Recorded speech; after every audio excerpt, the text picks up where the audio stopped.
9, 10, 1, 2, 3, 4, 5, 6, 7, 8, 9, 10. Sudah 30 kali kompresi, kita lakukan pemberian ventilasi 2 kali. Dan head chin lift. Oke. Ya, terus lanjut.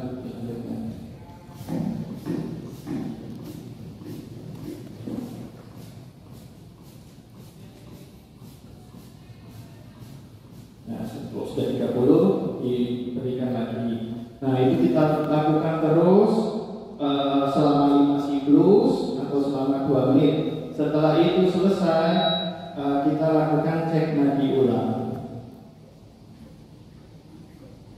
Kalau tidak ada, kita lanjutkan terus sampai bantuan atau tenaga yang lebih ahli datang.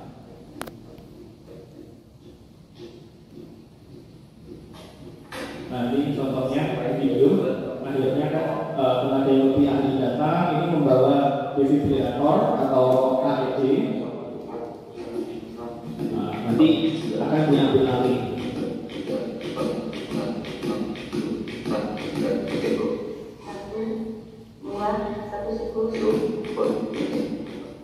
Jadi setelah 30 kali pijat jantung, nanti akan diberikan 2 kali bantuan nafas.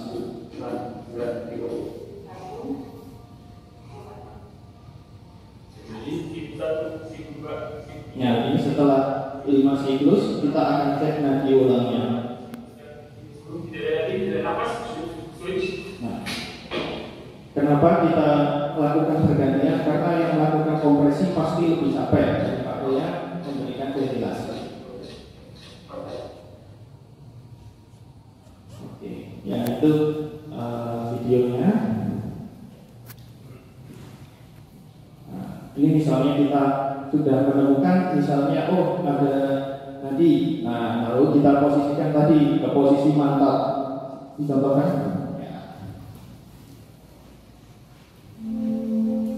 Oke, ini posisi mantap. Apabila tadi sudah nadi, ya kita naikkan kanan ke atas. Oke. Nah, kirinya kita posisikan dekat pipi. Oke, lalu di kakinya, posisi kakinya, ya, posisi kakinya. Oke, lalu kiri. Nah, ini tujuannya agar lidahnya tidak jatuh ke belakang. Karena kalau posisi terletak, lidahnya jatuh ke belakang, itu akan menutup jalan nafas. Nanti bisa terjadi henti jantung lagi. Oke, ya ini nanti setelahnya akan dilanjutkan untuk praktek ya. Nanti Bapak Ibu sekalian bisa mencoba sendiri-sendiri satu.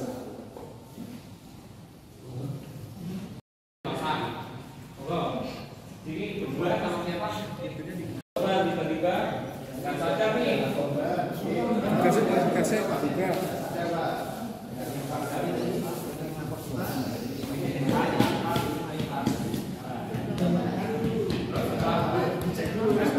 Kita bantuan dulu.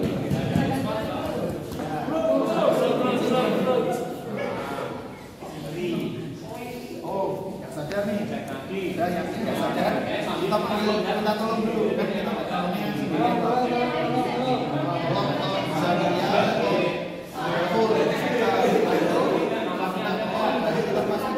Kalau ternyata nafasnya nggak ada, nafasnya juga nggak ada, kita lakukan. Ya, jadi itu boleh bisa posisinya itu berjalan ke arah pinggir, itu sebenarnya normalnya. Ya, itu situ tadi karotisnya. Jangan dipencet, tapi biasa mawon. Kalau dipencet, kondisinya pasiennya lemah, biasanya di sini nyarinya. Kalau misal sudah kita setelah itu dicek juga nafasnya. Nafasnya dicek juga. Dicek, ada nggak hembusannya? Kira-kira nggak ada, dadanya juga tidak mengembang, berarti pasien kemungkinan besar adalah henti jantung dan henti paru. Terus selanjutnya baru kita cek jantung. Salah satu, misal tangan kanannya yang di bawah, tangan kiri di atas, jepit, posisinya ada yang bagian bawah, bagian paru.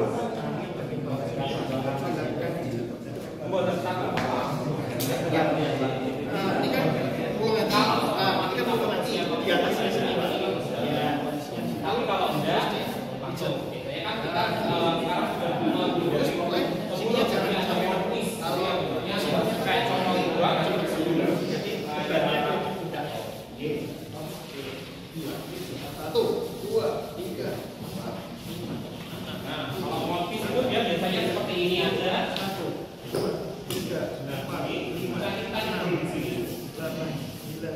Mungkin Satu, dua, saya kayaknya ada contoh tambahan kasih sini. Jadi berjaga-jaga. Jadi kalau kita sekarang dari mulut ke mulut terus apa? Takutnya kita nggak ada pasien, nggak ada. Saya mungkin juga tadi nggak sampai hepatitis. Takutnya nanti lama tertular. kita kasih alfa 30 sampai 2 kali berempat ya.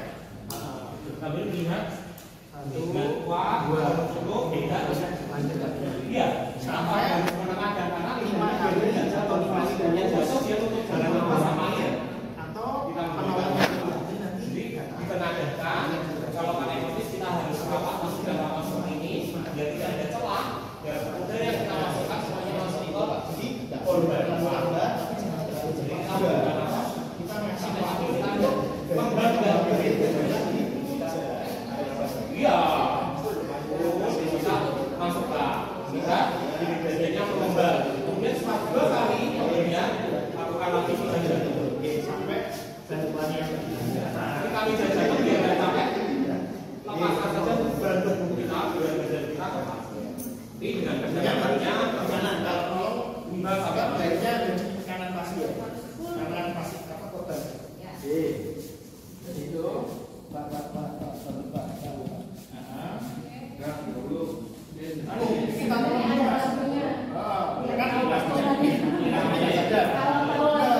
dipanggil dulu pak gitu terus dirasain kalau udah kakek kita tolong setelah baru kita cek laginya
kalau belum siklus kita belum evaluasi nantinya. Jadi harus nambah siklus, siklus baru kita cek lagi. Ada yang ditanyakan? Oke. Sambil menunggu kita data. Terima kasih untuk ketersediaannya dari Program Negara. Kita bisa mengisi acara di lokasi ini. Dari kami mengucapkan terima kasih banyak. Untuk sebelum itu kita mungkin ada foto-foto dulu.